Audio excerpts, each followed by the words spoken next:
Assalamualaikum teman-teman. Perkenalkan, nama saya Soleha Disti. Saya dari Universitas Muhammadiyah Tangerang.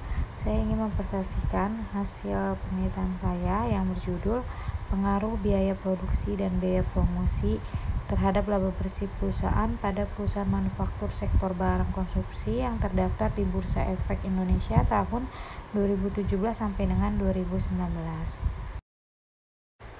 Bab 1. Latar belakang masalah. Pada umumnya, suatu perusahaan memiliki tujuan untuk dicapai. Salah satu tujuan tersebut adalah untuk mendapatkan laba yang tinggi dengan meminimalkan pengeluaran biaya-biaya yang terjadi dalam proses produksi. Laba atau rugi sering dimanfaatkan sebagai ukuran untuk menilai kinerja suatu perusahaan.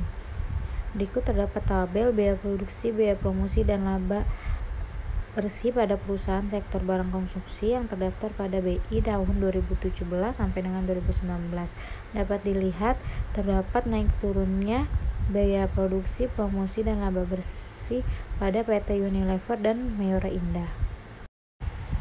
Dari tabel di atas dapat dilihat adanya peningkatan pada biaya produksi dan biaya promosi, sedangkan pada laba perusahaan mengalami kenaikan penurunan laba perusahaan.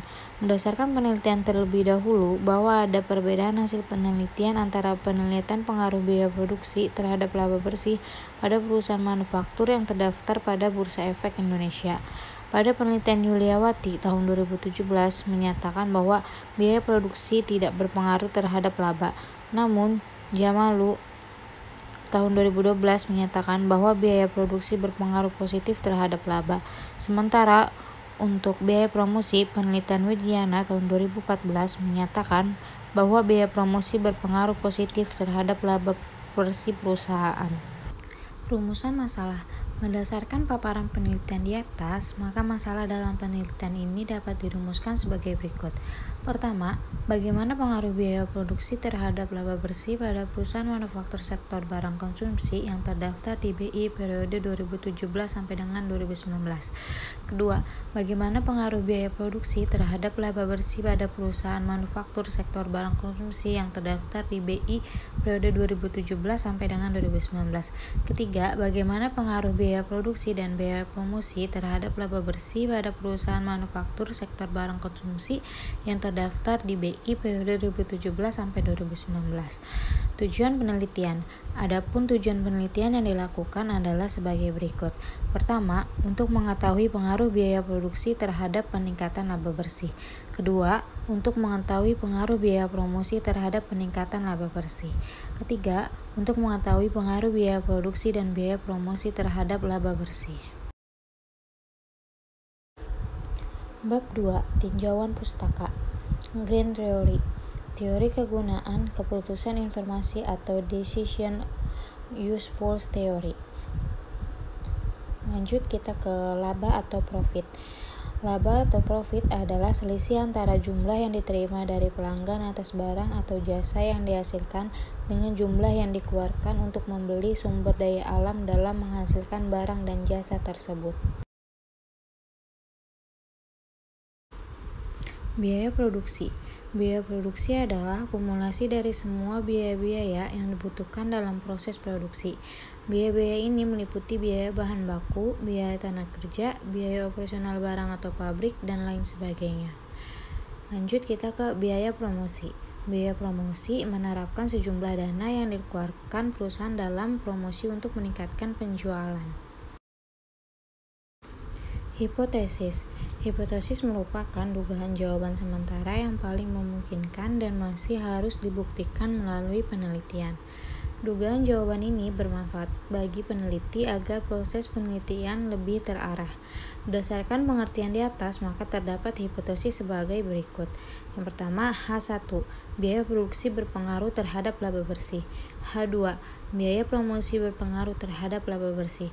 H3, biaya produksi dan biaya promosi berpengaruh terhadap laba bersih.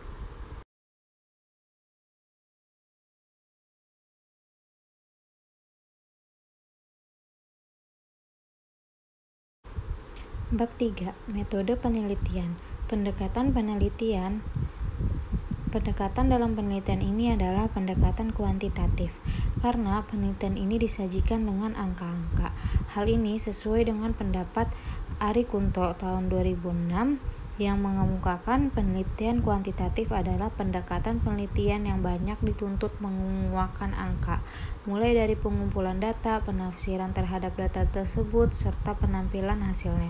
Penelitian ini menggunakan data sekunder dan bersifat empiris, di mana data yang diperoleh dari dokumen dengan cara melakukan browsing pada situs resmi Bursa Efek, atau yang biasa disingkat dengan BI. Variabel independen. Variabel independen adalah variabel yang mempengaruhi atau yang menjadi sebab terjadinya perubahan atau timbulnya variabel dependen, baik yang pengaruh positif namun yang pengaruh negatif. Variabel independen yang digunakan adalah biaya produksi sebagai X1 dan biaya promosi sebagai X2. Variabel dependen.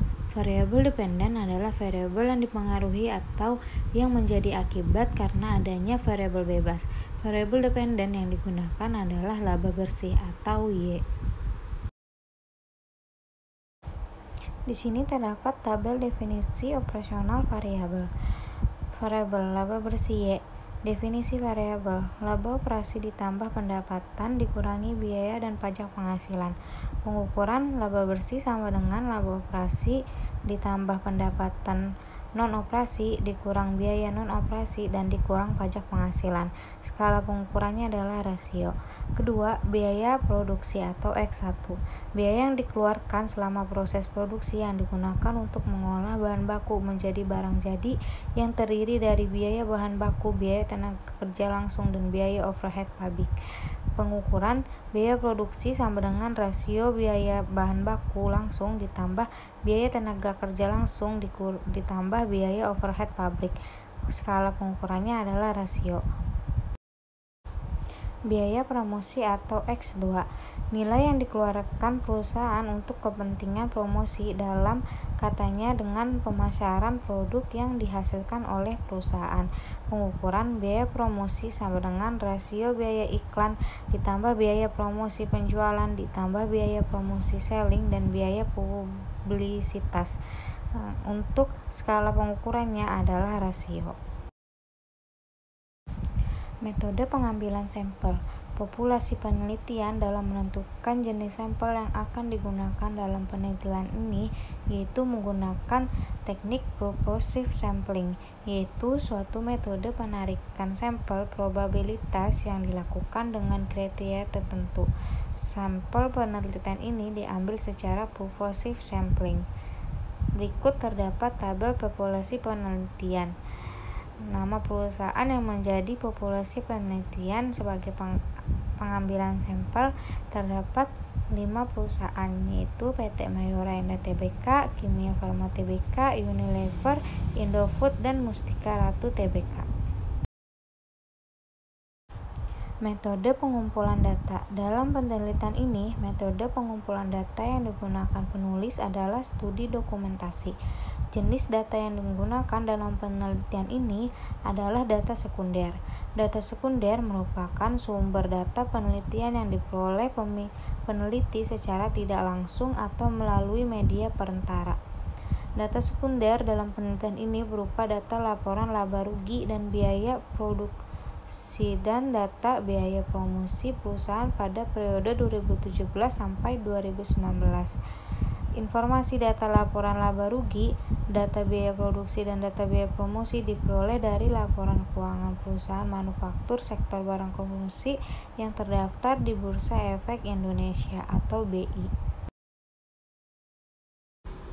Metode analisis data. Metode statistik deskriptif. Pertama, MEAN, rata-rata dari sekumpulan data yang kita miliki. Median, nilai yang membagi himpunan pengamatan menjadi dua bagian yang sama besar. 3. Modus, merupakan suatu data yang sering muncul atau terjadi. Metode analisis data yang kedua adalah estimasi regresi data panel. Estimasi efek model atau CEM merupakan model yang paling sederhana dibandingkan dengan fixed effect model atau random effect model dalam regresi data panel. CEM adalah asumsi yang menganggap bahwa intercept dan slope selalu tetap baik antar waktu maupun antar individu maupun antar individu. Fixed Effect Model atau FEM, model regresi data panel yang dapat menunjukkan adanya perbedaan konstanta antar objek dalam koefisien regresi yang sama. Fixed effect menggambarkan satu objek observasi memiliki konstanta yang bernilai tetap untuk beberapa periode waktu. Ketiga, ada Random Effect Model atau REM. Pada model random effect diasumsikan bahwa perbedaan intercept dan konstanta disebabkan oleh residual atau error sebagai akibat perbedaan antar sampel dan periode waktu yang terjadi secara random. Untuk menganalisa menggunakan random, ada satu syarat yang harus terpenuhi, yaitu objek data cross-section harus lebih besar daripada banyaknya koefisien. Ketiga, teknik pemilihan model regresi data panel. Pertama, ada uji Chow.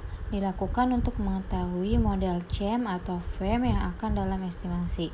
Relatif terhadap FEM, CEM adalah restricted model di mana ia merupakan intercept yang sama untuk seluruh individu.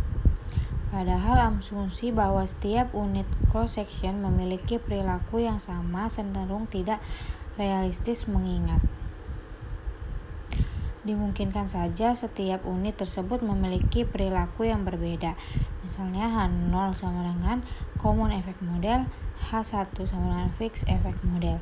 Jika nilai F lebih besar dari tabel atau nilai probabilitas p-value kurang dari alpha 5%, maka HO ditolak. Artinya model panel yang baik untuk digunakan adalah Fixed Effect Model. Dan sebaliknya, jika H0 diterima, maka model Common Effect Model yang dipakai dan dianalisis. Namun jika H0 ditolak, maka model Fixed Effect Model harus diuji kembali untuk memiliki apakah memakai model FEM atau REM yang dianalisis.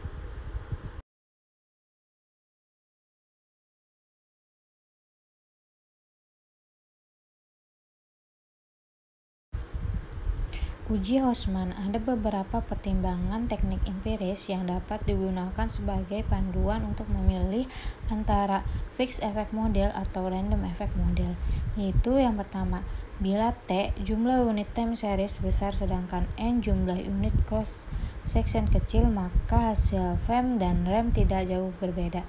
Dalam hal ini, pilihan umumnya akan didasarkan pada kenyamanan perhitungan, yaitu FEM. Bila N besar dan T kecil, maka hasil estimasi kedua pendekatan dapat berbeda signifikan. Jadi, apabila kita meyakini bahwa unit cross-section yang digunakan sebaliknya, apabila kita meyakini bahwa unit cross-section yang kita pilih dalam penelitian tidak diambil secara acak, maka kita menggunakan Fixed Effect Model. 3. Apabila cross-section error komponen berkorelasi dengan variabel bebas X, maka parameter yang diperoleh dengan Random Effect Model akan bisa sementara parameter yang diperoleh dengan Fixed Effect Model tidak habis. 4. Apabila N dan T kecil dan apabila asumsi yang mendasari Random Effect Model dapat terpenuhi, maka REM lebih efisien dibandingkan tidak bisa. Ketiga, uji Lagrange Multiplier atau LM adalah uji untuk mengetahui apakah model Random Effect Model atau Common Effect Model yang paling tepat digunakan. Uji signifikasi Random Effect ini dikembangkan oleh Bruch-Pagan. Metode Bruch-Pagan untuk uji signifikasi Random Effect didasarkan pada nilai residual dari metode OLS. Hipotesis yang digunakan adalah H0 Common Effect Model dan H1 Random Effect Model. Uji LM ini didasarkan pada distribusi chi-square dengan degree of freedom sebesar jumlah variabel independen. Jika nilai LM statistik lebih besar dari nilai kritis kritis statistik chi-square, maka kita menolak hipotesis nul, yang artinya estimasi yang tepat untuk model regresi data panel adalah metode random effect model, dan pada model common effect sebaliknya, jika nilai LM statistik lebih kecil dari nilai statistik chi-square sebagai nilai kritis, maka kita menerima hipotesis nul, yang artinya estimasi yang digunakan dalam regresi data panel adalah metode common effect model, bukan metode random effect model, menurut Widarjono tahun 2013. 4. Uji hipotesis. Uji F, sim atau simultan. Menurut Ghazali tahun 2012, uji statistik F pada dasarnya menunjukkan apakah semua variabel independen atau variabel bebas yang dimasukkan dalam model mempunyai pengaruh secara bersama-sama terhadap variabel dependen atau variabel terikat. Untuk menguji hipotesis ini digunakan statistik F dengan kriteria pengambilan keputusan sebagai berikut. Jika nilai F lebih besar dari 4, maka HO ditolak, dan derajat yang menyatakan bahwa semua variabel independen secara serentak dan signifikan mempengaruhi variabel dependen. Kedua, membandingkan nilai F hasil perhitungan dengan menurut tabel. Bila nilai F hitung lebih besar daripada nilai F tabel, maka HO ditolak dan menerima HA. Uji koefisien determinasi atau R2. Menurut Ghazali tahun 2012, koefisien determinasi atau R2 merupakan alat ukur untuk seberapa jauh kemampuan model dalam menerangkan variasi variabel dependen. Nilai koefisien determinasi adalah antara 0 atau 1. Nilai R2 yang kecil berarti kemampuan variabel-variabel independen dalam menjelaskan variasi variabel dependen amat terbatas. Dan sebaliknya, jika nilai yang mendekati 1 berarti variabel-variabel independen memberikan hampir semua informasi yang dibutuhkan untuk memprediksi variabel-variabel dependen.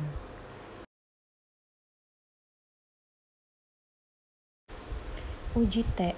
Menurut Ghazali tahun 2012, uji beda t-test digunakan untuk menguji seberapa jauh pengaruh variabel independen yang digunakan dalam penelitian ini secara individual dalam menerangkan variabel dependen secara parsial. Dasar pengambilan keputusan digunakan dalam uji T adalah sebagai berikut. Pertama, jika nilai probabilitas signifikan lebih besar dari 0,05, maka hipotesis ditolak. Hipotesis ditolak mempunyai arti bahwa variabel independen tidak berpengaruh signifikan terhadap variabel dependen. Jika nilai probabilitas signifikan kurang dari 0,05, maka hipotesis diterima. Hipotesis tidak dapat ditolak mempunyai arti bahwa variabel independen berpengaruh signifikan terhadap variabel dependen. Kelima, analisis regresi data panel. Regresi data panel adalah gabungan antara data cross-section dan data time series, di mana unit cross-section yang sama diukur pada waktu yang berbeda. Maka dengan kata lain, data panel merupakan data dari beberapa individu sama yang diamati dalam kurun waktu tertentu. Jika kita memiliki T periode waktu atau T sama dengan 1,2 T dan N jumlah individu, maka dengan data panel kita akan memiliki total unit observasi sebanyak NT. Jika jumlah unit waktu sama untuk setiap individu, maka data disebut balance panel. Jika sebaliknya, yakni jumlah unit waktu berbeda untuk setiap individu, maka disebut unbalanced panel. Jenis data yang lain yaitu data time series dan data cross-section. Pada data time series, satu atau lebih variabel akan diamati pada satu unit observasi dalam kurun waktu tertentu. Sedangkan data cross-section merupakan amatan dari beberapa unit observasi dan satu titik waktu. Demikianlah presentasi proposal dari saya. Kurang lebihnya saya minta maaf. Wassalamualaikum warahmatullahi wabarakatuh. Terima kasih teman-teman.